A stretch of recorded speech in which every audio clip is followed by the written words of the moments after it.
GTU के अंदर semester number 1 और सेमिस्टर नंबर 3 के अंदर जो नए स्टूडेंट्स एनरोल हुए हैं इस बार 2025 और 2026 की साइकिल के अंदर, उनके लिए एक मोस्ट इंपॉर्टेंट सर्कुलर आया हुआ है।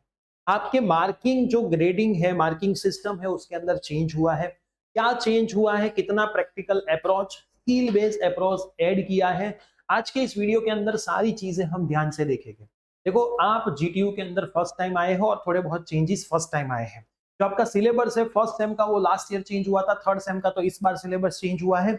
Same to same marking system भी थोड़ी बहुत चेंज हुई है। तो वो सारी बातें आज के सेशन में करने वाले हैं। लेकिन वीडियो को शुरू करने से पहले अगर आप चैनल के ऊपर नए तो चैनल को सब्सक्राइब कर दो। जीटीयू फर्स्ट सेमेस्टर और थर्ड सेमेस्टर के सेपरेट व्हाट्सएप ग्रुप बने हुए हैं। एक भी व्हाट्सएप ग्रुप ज्वाइन नहीं किया है तो डिस्क्रिप्शन बॉक्स में व्हाट्सएप ग्रुप की लिंक भी अवेलेबल है, ज्वाइन कर लेना। और सेमेस्टर नंबर 1 और 3 के कोर्सेज भी आपको बाई करने हैं तो प्रियसर विद्यापीठ एप्लीकेशन पे सारे कोर्स लॉन्च हो चुके हैं। डिस्क्रिप्शन बॉक्स में भी कोर्सेज की लिंक है, आप ज्वाइन हो सकते हो। अब जो सर्कुलर आया है, मैं सर्कुलर को ओपन कर रहा हूं। अब ध्यान से देखेंगे, 5 पेज का सर्कुलर है तो वीडियो थोड़ा लंबा बन सकता है, लेकिन ध्यान से वीडियो को देखना, सारी चीजें मैं आपको 1 बाय 1 कवर करवाऊंगा। Guideline for implementation of outcome based curriculum and assessment for student of be very WEF academic year 2025-26 application for newly applicable for newly enrolled student of semester number 1 and academic year 2025-26 and students who are studying in semester 3 in academic year 2025-26 मतलब semester number 1 और semester number 3 के students के लिए ये circular है। अब ये circular national credit framework के बेस के ऊपर है, जो अपनी नेशनल एजुकेशन पॉलिसी NEP 2020 के अंदर लॉन्च हुई थी, उसको ही इन लोगों ने इंटीग्रेट किया है एकेडमिक्स के अंदर। और स्टूडेंट्स का लर्निंग थोड़ा अच्छा हो, फ्लेक्सिबल हो, मोबिलिटी लाइफ लॉन्ग लर्निंग बने, उसके लिए ये थोड़े बहुत चेंज उन लोगों ने करे, ऐसा पहले पैराग्राफ में लिखा हुआ है। अब यहाँ पे हम थोड़े नीचे जाए तो ये बोल रहे हैं कि भाई इससे स्टूडेंट्स का ओवरऑल डेवलपमेंट होगा, इंडस्ट्रियल रिलेवेंट प्रॉब्लम्स के सॉल्व कर पाएंगे और स्टूडेंट्स जो अचीवमेंट कर रहे हैं वो मेजरेबल हो जाएगा। ऐसी उन लोगों ने सेकंड पैराग्राफ में बातें करी है। अब चल रहा है मोस्ट इंपॉर्टेंट बात, सभी स्टूडेंट्स जो बीई के करिकुलम के अंदर है applicable for newly enrolled students for semester number 1 and semester number 3, term work और self funding component in addition to the existing lecture tutorial and practical. मतलब टर्म वर्क और सेल्फ लर्निंग कंपोनेंट को इन लोगों ने एड ऑन किया है। This initiative aims to promote self directed learning, skill development और competency based education in line with the NEP 2020 framework. मतलब कहानी करी है ऊपर भी। अब थोड़ा हम नीचे चलते हैं, कौन कौन सी एक्टिविटी इन लोगों ने टर्म वर्क और सेल्फ लर्निंग में ऐड करी है, तो ध्यान से देखते जाना। सबसे पहली एक्टिविटी जो उन लोगों ने एप्लीकेबल करी है वो इंपॉर्टेंट है, mini projects, case study, research based assignment, MOOCs, NPTEL courses, industry visit, reports, problem solving, simulation exercise, reflective journals और लर्निंग पोर्टफोलियो। ये सारी चीजें इन लोगों ने ऐड करी है। Faculty member will guide as this activity at institute level, मतलब फैकल्टी मेंबर आपको ये चीजें देंगे और आपका असेसमेंट यहाँ पे करेंगे। कोई भी दे सकते हैं। Institute are required to maintain proper record, institute को इसका रिकॉर्ड रखना पड़ेगा टर्म वर्क का, और जो भी एक्टिविटी बच्चे कर रहे हैं सेल्फ लर्निंग की उसका, और उसको उसका ऑडिट भी हो सकता है ना। तो जीटीयू में से कभी भी ऑडिट आ सकता है, तो कॉलेज इसका डेटा पूरा रखेगी। Credit calculation as per NCRF national credit framework के क्रेडिट कौन सी कैसे कैलकुलेट होगी उसके बारे में भी यहाँ पे कहानी बताई है। तो मैं ऊपर चलता हूँ, अब क्या क्या लिखा है। Credit for all courses will now be calculated based on total notational learning hours, not only LTP, मतलब लेक्चर, थियरी और प्रैक्टिकल के बेस के ऊपर ही काउंट नहीं होगा है। As per NCRF norms 1 credit is equivalent to 30 notional learning hours. Okay, कोई बात नहीं, एक क्रेडिट आपको मिलेगी 30 लर्निंग आवर्स की। इसमें कौन सी चीजें इंक्लूड हो रही है, क्लासरूम टीचिंग है, लेबोरेटरी एंड वर्कशॉप एक्टिविटी है, assignments, project work, field work है, सेल्फ स्टडी है, गाइडेड लर्निंग है, ऑनलाइन डिजिटल लर्निंग है और प्रैक्टिकल एक्सपोजर है। तो ये सारी चीजें आपको कॉलेज वाले बोलते जाएंगे क्या क्या करना है, आपको बस उसको फॉलो करते जाना है। अब क्रेडिट का कैलकुलेशन कैसे होगा वो थोड़ा ध्यान से देख लो। Credit is equal to total notational learning hours divide by 30, ये लोगों करेंगे, है ना।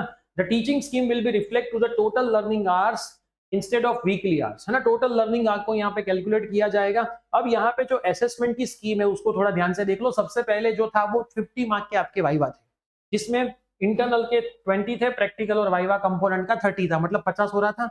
अब उन लोगों ने थोड़ा चेंज कर दिया, ये 20 को भी 50 कर दिया, 30 को भी 50 कर दिया है।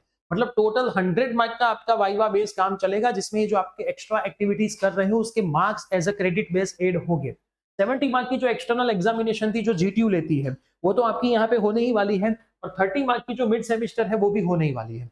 मिड सेमिस्टर की एग्जामिनेशन यहाँ पे कॉलेज वाले लेते हैं, 70 मार्क जो होती है वो यूनिवर्सिटी में से पेपर आता है, पूरे गुजरात में सेम टाइम पे होता है, सेम सब्जेक्ट्स का। ठीक है, वो मोस्ट प्रोबेबली जनवरी में होता है, मिड सेम कॉलेज के ऊपर डिपेंडिंग होती है, उनको जब लेनी है तब ले सकते हैं। पासिंग मार्क होते हैं इसमें 30 में से 12, 70 में से 33, और 33% और 70 में से 23 है ना, 33% का रेशियो होता है। तो 70 में से 23 और 30 में से आपके 12 होते हैं। ठीक है, और 50 में से आपके 18 मार्क पासिंग होते हैं। अब 33% निकाल लेना तो आपको पता चल जाएगा। Additional 30 mark in the internal, यहाँ पे पहले 20 थे, अब 30 मार्क ऐड कर दिए, are specifically used for assessment of TW और एसएल एक्टिविटी। जो आगे एक्टिविटी हमने बनाई उसके बेसिस पे आपको 30 मार्क मिलेंगे। Internal assessment should be based on timely submission, submission timely करना पड़ेगा, क्वालिटी ऑफ वर्क आपका चाहिए होगा, और लर्निंग आउटकम कुछ निकलने चाहिए। तो देखो लर्निंग का 45 है ना, प्रैक्टिकल का 30, आपकी जो एक्स्ट्रा एक्टिविटी 45, टोटल 120 है, क्रेडिट है। जो आपके देखो यहाँ पे आर बोले, इसके 45 होने चाहिए, इसके 30 होने चाहिए, इसके 45, टोटल 120 हुए।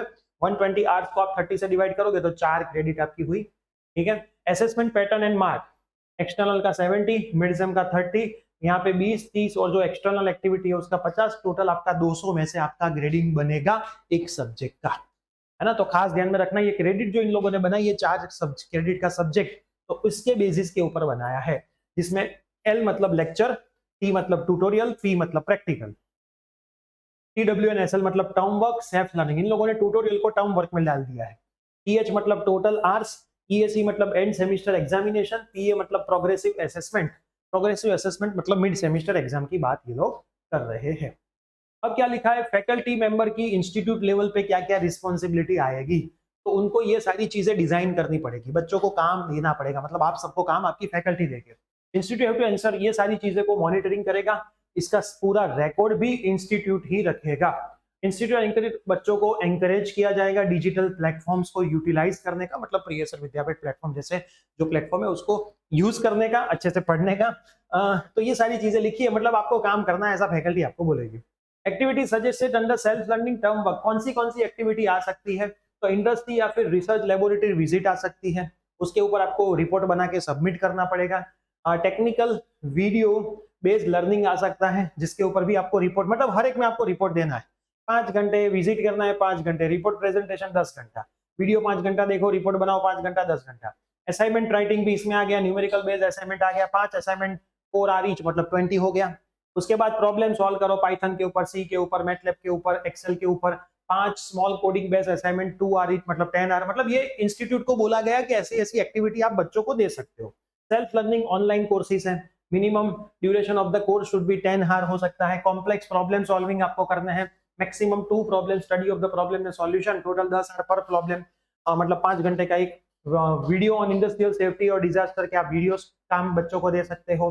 बहुत सारा काम है ना, पोस्टर प्रेजेंटेशन दे सकते हो, पावर पॉइंट प्रेजेंटेशन दे सकते हो, वर्किंग मॉडल बनाने का दे सकते हो, इंडस्ट्री को ऑब्जर्व करो क्या चल रहा है वो दो, ग्रुप डिस्कशन करो, ट्रेंडिंग टॉपिक पे बातें करो, रियल वर्ल्ड के केस स्टडीज करो, सॉफ्टवेयर डेवलपमेंट करो, एप्लीकेशन डेवलपमेंट करो, एक्सपर्ट लेक्चर अटेंड करो, सेशंस अटेंड करो, ब्लॉग बनाओ, टेक्निकल आर्टिकल राइटिंग करो, कुछ भी आप करो, ऑनलाइन टेक्निकल क्विज में पार्टिसिपेट करो, टेक ब्लॉग बनाओ, यूट्यूब चैनल बनाओ, है ना, पैटर्न सर्च करो, इनोवेशन गैप आइडेंटिटी, मेंटेनेंस और ट्रबल शूटिंग करो, ये सारी चीजें करनी।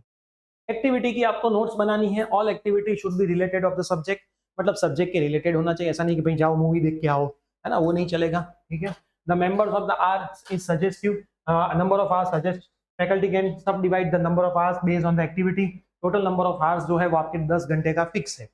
For a course minimum 3 activity must be carried out as per the availability of faculties and students, there is no limit of maximum number of activity, कितनी भी दे सकते हैं। उसके बाद subject teacher at the relevant activity, subject teacher को सारा काम थोड़े ज्यादा बढ़ जाएंगे, आपको काम देना है। तो ये 5 पेज का सर्कुलर यूनिवर्सिटी की वेबसाइट के ऊपर आया, जो मैंने आपको समझाया। यहाँ पे स्टूडेंट्स को काम करना है, स्टूडेंट्स को बहुत ज्यादा दिमाग नहीं दौड़ाना है, फैकल्टी आपको जो गाइड करती है, काम देती है, वो काम आपको फॉलो करना रहेगा, उसको टाइम टू टाइम आप फॉलो करोगे, अप्लाई करोगे तो आपको कोई प्रॉब्लम नहीं होगा। जितने मार्क्स वाइवा के ज्यादा होते हैं, यहाँ पे आपके पहले वाइवा के मार्क 50 थे, अभी वो 100 हो गए, तो वो थोड़ा बेनिफिशियल है ना। एक्सटर्नल 70 मार्क है, मिड सेम 30 मार्क है, तो 70 प्लस 30 100 हुआ, और 100 मार्क का जो यहाँ पे है वो आपका वाइवा बन गया, मतलब टोटल 200 मार्क का वाइवा हो गया, टोटल 100 मार्क का वाइवा, 100 मार्क का थियोरेटिकल पोर्शन, मतलब वो बेनिफिशियल आपको हुआ। हमारे टाइम पे कैसा था, 30 मार्क की मिड सेम थी, 70 मार्क की एक्सटर्नल थी, 100 मार्क में से मार्क मिलते थे। वाइवा का पोर्शन लास्ट सेमिस्टर्स में आता था, तो जहां पे वाइवा होते हैं वहां पे आपको थोड़े अच्छे मार्क्स मिलते हैं। तो अभी वाइवा का पोर्शन और बढ़ा दिया है, लास्ट कई सालों से वाइवा ऐड हो चुके थे 50 मार्क में, अब 100 मार्क का पोर्शन कर दिया है, तो वाइवा में आपको ज्यादा बेनिफिट मिलेगा, तो ज्यादा अच्छे एसपीआई सीपीआई आप ला पाओगे। ठीक है, तो ये वीडियो आपके सभी फ्रेंड्स जो फर्स्ट और थर्ड सेमेस्टर में एडमिशन लिए उनको शेयर कर देना। एक बेनिफिशियल न्यूज है, एक अच्छी न्यूज है, जिससे आप कुछ एक्स्ट्रा एक्टिविटीज करोगे, कुछ सीख पाओगे और अपने आप को अपग्रेड भी कर पाओगे। तो इस एक्टिविटी में अच्छे से पार्टिसिपेट करना बहुत जरूरी होता है। वीडियो को शेयर कर देना, चैनल पे बने रहना, सब्सक्राइब कर देना। मिलते हैं ऐसी कोई नई अपडेट के साथ, बाय।